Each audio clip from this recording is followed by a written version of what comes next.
This is the Search Hustle Podcast, where we pull back the curtain and share the methods, tools, and experiences that we handle every week as digital marketers working with SMBs, franchises, e-commerce, and startups to help them grow their business. Welcome back to the Nozak Consulting Podcast. Today we're going to talk about the NAP myth, why call tracking won't kill your local SEO. If you run a marketing agency, manage local SEO for a franchise, or handle the lead gen for a home services company, you have inevitably run into the dilemma. The dilemma goes like this. To prove your ROI and keep your clients, you must track your leads. You need a unique call tracking number on your website so you know exactly which campaigns are driving revenue. But then the SEO team raises a red flag. They say, wait, if we put a tracking number on the website, we break our NAP consistency. Name, address, phone, website, hours, category. Google will get confused. Our citations won't match, and our local rankings, they'll plummet. Right? I don't know how many times I've said that myself. So you're stuck. Do you sacrifice attribution data to appease the SEO gods? Or do you get your tracking data and risk your map pack rankings? Today, we are killing this dilemma once and for all. We're going to explain why the SEO hit for using call tracking numbers in 2026 is absolutely zero if you implement it correctly. Let's get into it. So this is the end of dumb string matching. The fear of NAP inconsistency is rooted in a very real but very outdated era of local SEO. Historically, local search was a game of dumb string matching.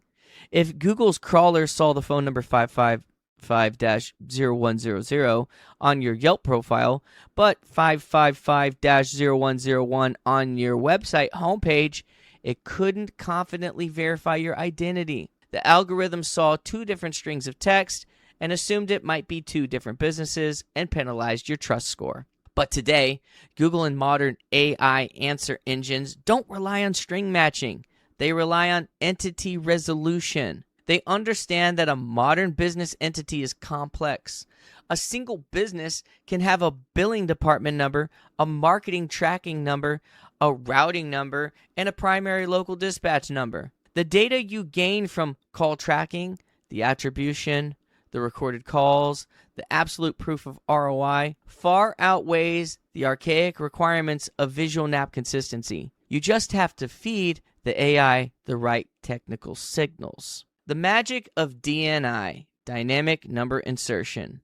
The blueprint for solving this starts with your website, and the golden rule is this. You do not hard-code a tracking number into the permanent HTML of your website. Instead, you use dynamic number insertion, or DNI. Platforms like CallRail, ServiceTitan, Go High Level, they do this out of the box. Here's how DNI works. Your website's raw static HTML still contains the business's true permanent local phone number, but when a user lands on the site, a tiny JavaScript snippet instantly swaps that visual number to a specific tracking number based on how they got there. Did they come from a Google ad, an organic search, a direct visit? The user sees the tracking number and calls it. So why do AI engines love this? Because search engine crawlers like Googlebot primarily read the raw HTML. They see your true, consistent NAP. Furthermore, they actually understand DNI scripts.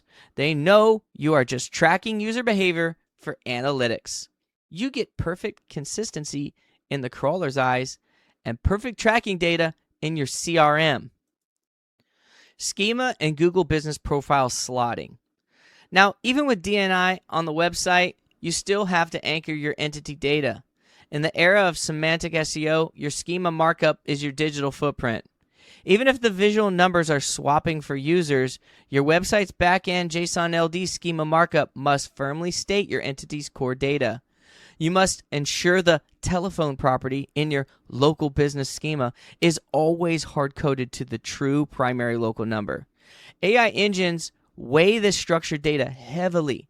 If your schema matches your legacy directory citations, your semantic moat remains unbroken. Finally, what about the Google Business Profile itself? You absolutely want a tracking number there to separate organic map leads from website leads, but you have to use the primary and secondary slots correctly. Here's the exact configuration. 1. Primary phone number. Set this to your call tracking number. This is what users will see and click. 2. Additional phone number. Set this to your true local number. By keeping the true local number anchored in the GBP ecosystem as an additional number, you maintain that digital semantic tie to all your Tier 1 directory citations like Apple Maps, the BBB, and the Chamber of Commerce. If you don't track your leads, you can't prove your ROI, and eventually the client will churn because they don't know what you're doing for them. Do not let outdated 2015 era fears of NAP inconsistency stop you from capturing critical dispatch and lead data. Leverage DNI, anchor your schema markup, and slot your GBP numbers correctly. You feed the AI engines the consistent entity data they crave while keeping the granular tracking data your agency needs to survive. If you need help auditing your local SEO architecture or setting up advanced lead tracking, reach out to us at Nozak Consulting. Thanks for listening, and we'll see you in the next blueprint.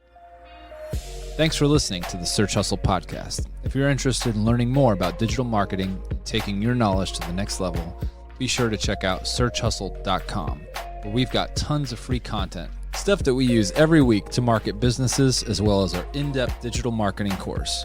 Start your search hustle today at searchhustle.com.